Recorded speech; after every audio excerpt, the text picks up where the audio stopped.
नमस्कार। आकाशवाणी से विश्व दर्पण के साथ मैं मोहम्मद जुबैर।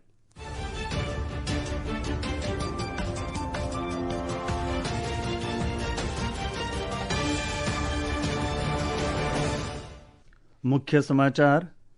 नेपाल में बाढ़ में फंसे भारतीय नागरिकों का पता लगाने और बचाने के प्रयास तेज। लगभग 1300 लापता लोगों में 290 भारतीय।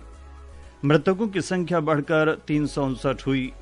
नेपाल में छोछेन खोला और पुरेपू सांगपो नदियों के संगम के पास बनी बैरियर झील के अगले 3 दिनों में टूटने का खतरा बढ़ा। प्रधानमंत्री नरेंद्र मोदी शनिवार से 4 दिन की उज्बेकिस्तान और किर्गिस्तान की यात्रा पर जाएंगे। वाणिज्य और उद्योग मंत्री पीयूष गोयल ने कहा, व्यापक आर्थिक साझेदारी समझौता समीक्षा में बासमती चावल के लिए भारत जापान के बाजार में अधिक पहुंच की मांग करेगा। और भारत तथा मेजबान श्रीलंका के बीच दूसरा क्रिकेट टेस्ट मैच ड्रॉ हुआ। भारत ने यह श्रृंखला 1-0 से जीती। और अब समाचार विस्तार से। नेपाल में कल आई बाढ़ में मृतकों की संख्या बढ़कर 359 हो गई है। आज 93 और शव बरामद किए गए। तिब्बत और नेपाल के अधिकारियों के अनुसार 30 देशों के 1300 से अधिक लोग लापता हैं। नेपाल पुलिस के प्रवक्ता ने बताया कि अब तक प्रभावित क्षेत्रों से 800 से अधिक लोगों को बचाया गया है। इस बीच नेपाल में छोछेन खोला और पुरेपू सांगपो नदियों के संगम के पास बनी बैरियर झील के अगले 3 दिनों में टूटने का खतरा बढ़ गया है। चीन के जल संसाधन मंत्रालय के अनुसार आज सुबह तक इस झील में करीब 20 लाख घन मीटर पानी जमा था और झील पहले ही उफान पर है। मंत्रालय ने चेतावनी दी है कि अगले 3 दिनों में इसमें 30 लाख घन मीटर अतिरिक्त पानी पहुंच सकता है, जिससे झील के टूटने का खतरा बढ़ गया है। चीन के सरकारी अखबार के अनुसार अधिकारी स्थिति पर लगातार नजर रख रहे हैं। संभावित खतरे से निपटने के लिए बाढ़ की स्थिति का आकलन और जोखिम मूल्यांकन किया जा रहा है, ताकि झील टूटने की स्थिति में बचाव अभियान चलाया जा सके। चीन के प्रधानमंत्री ली छियांग ने नेपाल सीमा के पास तिब्बत के गियोरोंग टाउनशिप का दौरा किया। कल आई बाढ़ में 558 लोगों के लापता होने की खबर है। बाढ़ ने चीन नेपाल सीमा के पास गांवों और कस्बों को अपनी चपेट में ले लिया था। नेपाल में बाढ़ में फंसे भारतीयों की सुरक्षा के लिए भारत हर संभव प्रयास कर रहा है। भारत स्थिति पर लगातार नजर रखे हुए है और नेपाल सरकार के साथ संपर्क बनाए हुए है। एक रिपोर्ट। भारत ने नेपाल में बाढ़ के कारण फंसे भारतीय नागरिकों का पता लगाने और उन्हें सुरक्षित निकालने के प्रयास तेज कर दिए हैं। विदेश मंत्रालय के प्रवक्ता रणधीर जायसवाल ने कहा कि भारतीय अधिकारी नेपाल प्रशासन के साथ वहां फंसे भारतीयों से संपर्क करने और उनकी सुरक्षा सुनिश्चित करने के हर संभव प्रयास कर रहे हैं। उन्होंने बताया कि भारत ने नेपाल में बचाव और राहत अभियानों में सहायता के लिए 47 टन से अधिक राहत सामग्री भेजी है। 2 जहाज पे हम लोगों ने सहायता नेपाल को पहुंचाया है। पहला जहाज यहाँ से 10 टन करीबन रिलीफ मटेरियल लेके काठमांडू पहुंचा था, जिसमें कि कंबल, सोलर लैंप, दवाइयां, हाइजीन किट्स और टेंट वगैरह इस प्रकार की चीजें हैं। दूसरा जहाज C-17 वो आज सवेरे हमारे यहाँ से निकला और इसमें 37.5 टन की सप्लाई, जिसमें कि 28.5 टन रिलीफ आइटम्स और 8 टन दवाइयां और 1 टन खाने पीने की सामग्री और जो भी मानवीय सहायता हो सकता है वो भी हम प्रदान करेंगे। विदेश मंत्रालय ने बताया है कि नेपाल में बाढ़ के बाद अभी भी 285 भारतीय नागरिकों से संपर्क नहीं हो पाया है, जबकि 54 को सुरक्षित निकाल लिया गया है। सुरक्षित निकाले गए लोगों में त्रिशूली वन जल विद्युत परियोजना के 33 कर्मचारी और कैलाश मानसरोवर यात्रा पर गए तमिलनाडु के 21 लोग शामिल हैं। विश्व दर्पण के लिए श्रीराम शर्मा।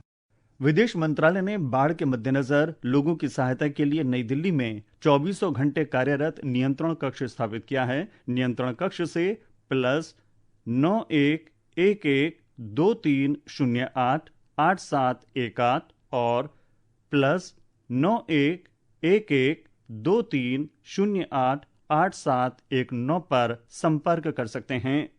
काठमांडू में भारतीय दूतावास ने सहायता के लिए +977-985-131-6807 और +977-981-032-61 एक साथ नंबर जारी किए हैं। नेपाल की सांसद और राष्ट्रीय स्वतंत्र पार्टी की नेता विदुषी राणा ने आपदा के समय नेपाल के साथ खड़े रहने और हर संभव मदद का भरोसा देने के लिए प्रधानमंत्री नरेंद्र मोदी का आभार व्यक्त किया है। उन्होंने बड़ी मात्रा में राहत सामग्री उपलब्ध कराने के लिए भारत को धन्यवाद दिया। उधर संयुक्त राष्ट्र ने नेपाल में राहत और बचाव कार्यों के लिए 20 लाख अमेरिकी डॉलर की शुरुआती सहायता दी है। विश्व दर्पण समाचार आकाशवाणी से प्रसारित किए जा रहे हैं। ताजा समाचार जानने के लिए आप हमारे social media handle @AIR news Hindi को फॉलो कर सकते हैं। विश्व दर्पण में आपका फिर स्वागत है। प्रधानमंत्री नरेंद्र मोदी शनिवार को उज्बेकिस्तान और किर्गिस्तान की 4 दिन की यात्रा पर रवाना होंगे। एक रिपोर्ट। विदेश मंत्रालय में पश्चिमी मामलों के सचिव सीबी जॉर्ज ने बताया कि प्रधानमंत्री नरेंद्र मोदी उज्बेकिस्तान के राष्ट्रपति शफकत मिर्जियोयेव के निमंत्रण पर ताशकंद की 2 दिन की राजकीय यात्रा पर रहेंगे। इस दौरान वे राष्ट्रपति मिर्जियोयेव के साथ प्रतिनिधि मंडल स्तर की वार्ता करेंगे। दोनों नेता व्यापार और निवेश, रक्षा, डिजिटल संपर्क, ऊर्जा, शिक्षा और जन जन के बीच संबंधों में सहयोग की समीक्षा करेंगे और भविष्य की प्राथमिकताएं तय करेंगे। ताशकंद से श्री मोदी किर्गिस्तान जाएंगे। यहाँ वे राष्ट्रपति सादोर जापारोव के निमंत्रण पर 31 अगस्त को शंघाई सहयोग संगठन के 26वें शिखर सम्मेलन में शामिल होंगे। प्रधानमंत्री शिखर सम्मेलन में सुरक्षा, संपर्क और अवसर से जुड़ी भारत की प्राथमिकताओं को रेखांकित करेंगे। श्री मोदी सम्मेलन से अलग SCO देशों के नेताओं के साथ द्विपक्षीय बैठकें भी करेंगे। प्रधानमंत्री छठे विश्व नोमाड खेलों के उद्घाटन समारोह में भी शामिल होंगे। ये आयोजन मध्य एशिया की समृद्ध सांस्कृतिक विरासत का उत्सव है। विदेश मंत्रालय ने बताया कि इस वर्ष SCO की स्थापना की 25वीं वर्षगांठ भी है। भारत वर्ष 2017 से संगठन का पूर्ण सदस्य है। विश्व दर्पण के लिए मैं सरफिरोजी। वाणिज्य और उद्योग मंत्री पीयूष गोयल ने कहा है कि भारत व्यापक आर्थिक साझेदारी समझौते CEPA की समीक्षा के दौरान जापान में बासमती चावल के लिए अधिक बाजार पहुंच की मांग करेगा। साथ ही खाद्य उत्पादों के निर्यात को बढ़ाने की संभावनाएं भी तलाश की जाएंगी। जापान के ओसाका में निवेशक और कारोबारी रोड शो में श्री गोयल ने जापान को बासमती चावल के बढ़ते निर्यात को लेकर उद्योग जगत की चिंताओं पर कहा कि जापान में चावल एक संवेदनशील क्षेत्र है। वित्त मंत्री निर्मला सीतारमण ने कहा है कि भारत विनिर्माण, नवाचार और निर्यात के लिए वैश्विक मंच के रूप में उभर रहा है। उन्होंने कनाडा के निवेशकों से भारत की बढ़ती क्षमता का लाभ उठाकर घरेलू और अंतर्राष्ट्रीय दोनों बाजारों की जरूरतें पूरी करने का आग्रह किया। उन्होंने कहा कि सुधारों के जरिए हो रहे बदलाव और मजबूत आर्थिक वृद्धि से भारत कनाडा के बीच अधिक मजबूत और निवेश आधारित आर्थिक साझेदारी के नए अवसर सृजित हो रहे हैं। और अब खेल खबरों के साथ हैं विशेष शुक्ला। कोलंबो में भारत और श्रीलंका के बीच दूसरा और अंतिम टेस्ट मैच ड्रॉ रहा। इसके साथ ही यह श्रृंखला भारत ने 1-0 से अपने नाम कर ली है। फॉलो ऑन खेलते हुए मेजबान श्रीलंका ने दूसरी पारी में अंतिम दिन का खेल समाप्त होने तक 9 विकेट पर 429 रन बनाए। श्रीलंका की पहली पारी 290 रन पर सिमट गई थी। भारत ने पहली पारी 9 विकेट पर 503 रन पर घोषित की थी। मैच की दोनों पारियों में शतक लगाने वाले सोनल दिनुशा को प्लेयर ऑफ द मैच और भारत के देवदत्त पडिक्कल को प्लेयर ऑफ द सीरीज चुना गया। वहीं हॉकी विश्व कप में भारतीय महिला टीम ने 5वें स्थान के लिए खेले गए मुकाबले में जर्मनी को 3-1 से हरा दिया। नीदरलैंड्स के एम्स्टेलफेन में भारत के लिए इशिका और नवनीत कौर ने 2 गोल किए। जर्मनी के लिए एकमात्र गोल लिन क्रिंग्स ने किया। और अंत में मुख्य समाचार एक बार फिर। नेपाल में बाढ़ में फंसे भारतीय नागरिकों का पता लगाने और बचाने के प्रयास तेज। लगभग 1300 लापता लोगों में 290 भारतीय। मृतकों की संख्या बढ़कर 359 हुई। नेपाल में छोछेनखोला और पुरेपू सांगपो नदियों के संगम के पास बनी बैरियर झील के अगले 3 दिनों में टूटने का खतरा बढ़ा।